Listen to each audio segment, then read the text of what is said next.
Supreme court ने दिल्ली के मुख्यमंत्री अरविंद केजरीवाल की अंतरिम जमानत याचिका पर सुनवाई के संकेत दिए हैं। शीर्ष अदालत ने कहा कि अगर मुख्य मामले में बहस में समय लगेगा तो दिल्ली में चुनावों के कारण अरविंद केजरीवाल की अंतरिम जमानत याचिका पर सुनवाई पर विचार किया जा सकता है। जस्टिस संजीव खन्ना और जस्टिस दीपांकर दत्ता की पीठ ने प्रवर्तन निदेशालय की ओर से पेश अतिरिक्त सॉलिसिटर जनरल SV राजू को बताया कि गिरफ्तारी के खिलाफ केजरीवाल की याचिका पर सुनवाई में समय लगने की संभावना है। बेंच ने कहा कि इसीलिए अदालत अंतरिम जमानत पर जांच एजेंसी का पक्ष सुनने पर विचार कर रही है। इस पर राजू ने कहा कि वह केजरीवाल की अंतरिम जमानत का विरोध करेंगे।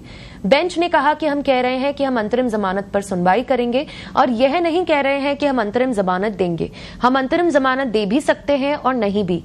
शीर्ष अदालत ने राजू से कहा कि वह अंतरिम जमानत याचिका पर 7 मई को दलीलों के लिए तैयार होकर आए।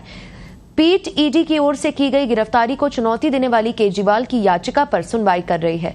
दिल्ली के मुख्यमंत्री 21 मार्च को गिरफ्तारी के बाद से फिलहाल तिहाड़ जेल में बंद हैं। शीर्ष अदालत ने 15 अप्रैल को ईडी को नोटिस जारी किया था और केजरीवाल की याचिका पर उससे जवाब मांगा था। उच्च न्यायालय ने 9 अप्रैल को केजरीवाल की गिरफ्तारी बरकरार रखते हुए कहा था कि कुछ भी अवैध नहीं था और उनके बार बार समन पर पेश नहीं होने और जांच में शामिल होने से इनकार करने पर ईडी के पास कोई विकल्प नहीं बचा था। यह मामला 2021-22 के लिए दिल्ली सरकार की अब रद्द की जा चुकी आबकारी नीति के निर्माण और निष्पादन में कथित भ्रष्टाचार और मनी लॉन्ड्रिंग से संबंधित है। केजरीवाल को अंतरिम जमानत पर रिहाई के मुद्दे पर कोर्ट 7 मई मंगलवार को सुनवाई करेगा।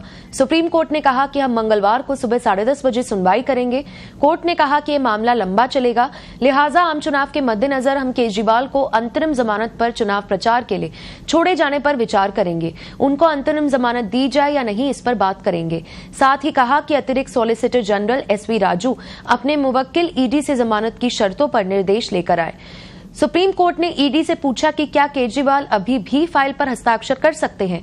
इस पर ईडी को जवाब देना है। सुनवाई के दौरान कोर्ट ने कहा कि प्रावधान के मुताबिक अब तक जांच एजेंसी ने आरोपी केजरीवाल की संपत्ति अटैच क्यों नहीं की। कोर्ट ने कहा कि अपने मुवक्किल से अंतरिम जमानत की संभावित शर्तों पर निर्देश लेकर आए। सुप्रीम कोर्ट ने दोनों पक्षों से कहा कि अंतरिम जमानत पर बहस के लिए तैयार होकर आइए। हम जमानत देंगे या नहीं, इस पर कुछ नहीं कह रहे हैं। अगर जमानत मिलती है तो शर्तें क्या हो सकती हैं, इसको लेकर भी सभी पक्षों का जवाब देना है।